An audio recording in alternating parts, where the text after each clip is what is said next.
जय श्री राम। आज का टॉपिक है परिवीक्षा अधिनियम की धारा 4 और दंड प्रक्रिया संहिता की धारा 360 या भारतीय नागरिक सुरक्षा संहिता की धारा 401 में अंतर।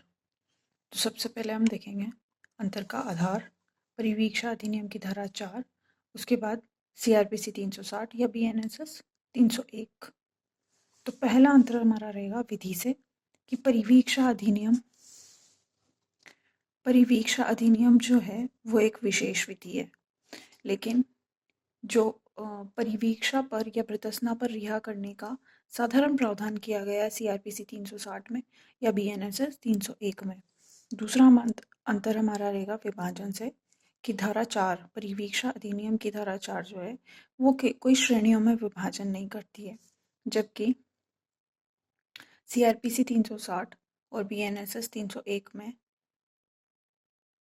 परिवीक्षा पर रिहा करने के लिए 2 श्रेणियां बताई गई हैं। परिवीक्षा की रिपोर्ट। तीसरा अंतर हमारा रहेगा परिवीक्षा रिपोर्ट से।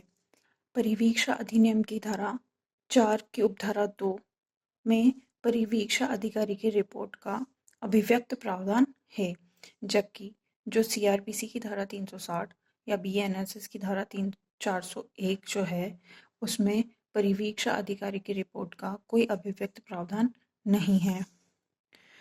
चौथा अंतर हमारा रहेगा पर्यवेक्षण आदेश से।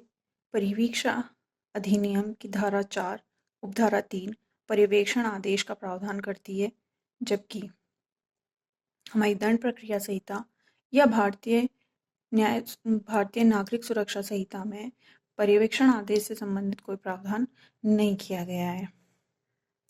पांचवा अंतर हमारा रहेगा न्यायालय की सक्षमता से संबंधित।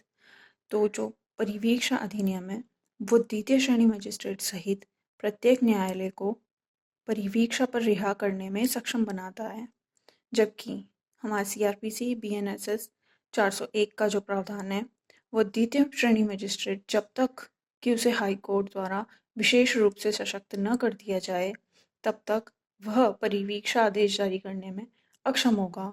इसके लिए उसको प्रथम श्रेणी मजिस्ट्रेट के पास वो केस भेजना पड़ेगा।